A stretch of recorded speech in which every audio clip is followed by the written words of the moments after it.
lessons that we have learned this week is about personality disorder cluster B. So these are characterized by dramatic, over-emotional, or unpredictable thinking or behavior. So they include antisocial, borderline, histrionic, and narcissistic personality disorder. So there are many possible factors that contribute to the development, and it includes genetics, environmental factors, childhood trauma, and structure. So a person with antisocial personality disorder usually does not show remorse. They may act indifferent to the outcomes of hurtful actions or rationalize the reasons for harming or deceiving others. So people with borderline personality disorder may react with intense anger or sadness in situations that others would not consider it distressing. So these can cause difficulties in relationships and contribute to a poor self-image. So histrionic personality disorder involves extreme emotionality and attention-seeking behavior. So a person with this disorder may appear lively, enthusiastic, charming, and flirtatious. So a person with narcissistic personality disorder tends to act as if they are superior to other people. They display patterns of grandiose behavior and have a need for admiration and show lack of empathy. So people with this condition typically have vulnerable self-esteem and are sensitive to criticism or defeat, though this may not show outwardly. The plot of the movie Knock Knock. Evan Weber is spending Father's Day weekend at home because of his work duties. During a rainstorm, two young women, Genesis and Belle, knock on Evan's door asking for help finding a party.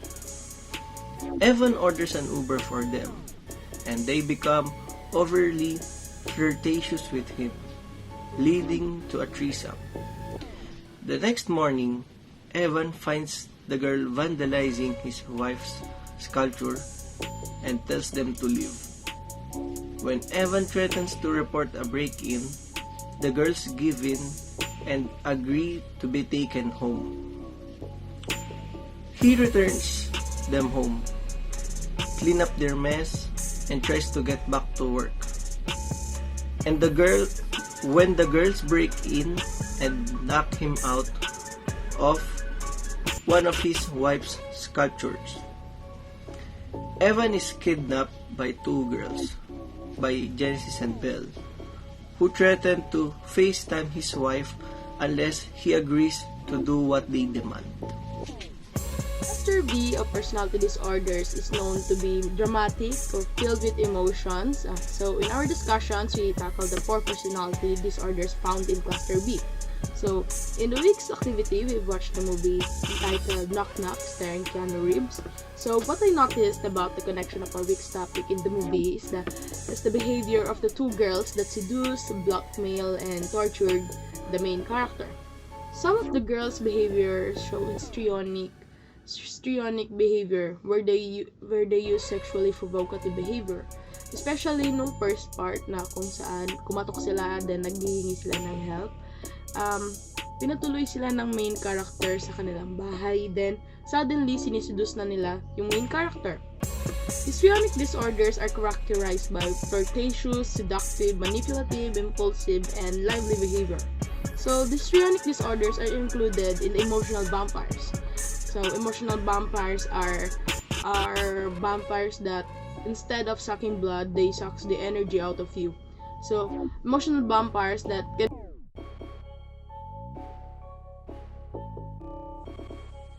Sa totoong buhay, nasanay tayo na palaging mga babae ang nagiging biktima at mga lalaki ang palaging mga gumagawa ng masama. Sa movie na Knock Knock, Eli Roth has something to say about the female victim. Even if it is nothing new, he sees the girls as the culprits and Evan as the victim. Evan is tied up by the criminals who also subject him to torture in his own home and make death threats. Evan and his wife don't have the best intimate relationships. So why is he being tortured and threatened when the females repeatedly make moves on him as predators? The remorse he experiences is represented by Genesis and Belle. with Evan accusing the girls of coming onto him and equating women to food. The movie addresses the issue of misogyny. As soon as Dawn arrives, the two girls dig a hole and leave Evan there. They post a recording of Belle sleeping with Evan to his social media and prop up the phone so Evan can see the reactions and comments while he struggles to free himself. Karen and the kids return home to find the house destroyed and her artwork ruined. Jake says, "Daddy had a party." They then reveal their true intention, which are to torment happy married men and tempt them until they give in to their seduction. Can be related to cluster-B personality disorders, particularly narcissistic personality disorder and borderline personality disorder. The husband in the movie, Evan, played by Keanu Reeves, also exhibits characteristics of cluster-B disorders, particularly traits of narcissistic personality disorder, such as arrogance, entitlement, a lack of empathy towards his family. Overall, the movie portrays the dangerous consequences of engaging individuals of cluster-B personality disorders where the boundaries between seduction, manipulation, and aggression become murky and the victim is left with permanent emotional scars. A lot of scene in the movie where nagmamanifest talaga yung antisocial personality disorder ni Genesis and Belle. First is yung scene na unang na-meet ni Evan si Belle at Genesis. Makita natin yung pagiging manipulative and deceitful ng dalawa. Noong una si Evan, hindi pa siya kumakagat sa dalawa and very aware siya and careful. And also yung scene na napaniwala nung dalawa na yung identity nila is flight attendant, yung trabaho nila. And tapos bigla namang naging minor sila and kitang-kita na manipulate talaga si Evan. And totoo nga na kapag madali or may hinaloob mo sa mga gantong bagay o pangyayari, talagang mapapaikot ka. And most of the scene, makikita natin yung pagiging dramatic and emotional ng dalawa.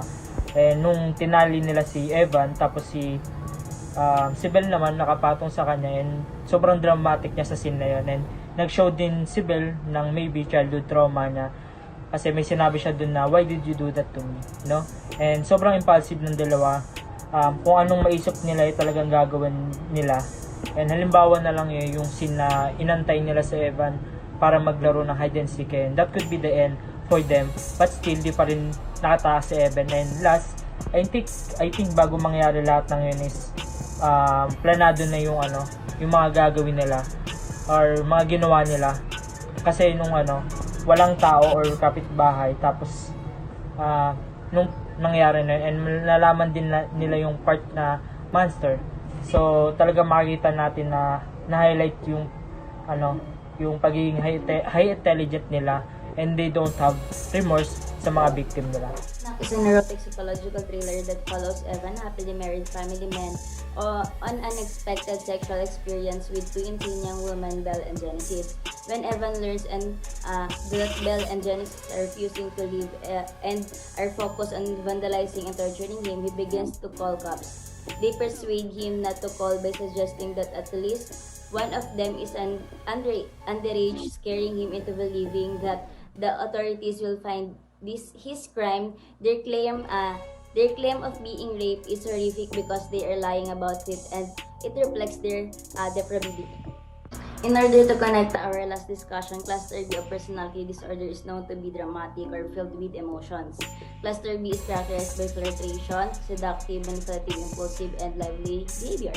Some of the girls' behavior show histrionic behavior where they use sexually provocative behavior. Histrionic disorder is also not included in the emotional vampire that can drain people around them. Belle and Genesis are both psychotic, believing that married men who cheat deserve to die and they should be judge, jury, and executioner.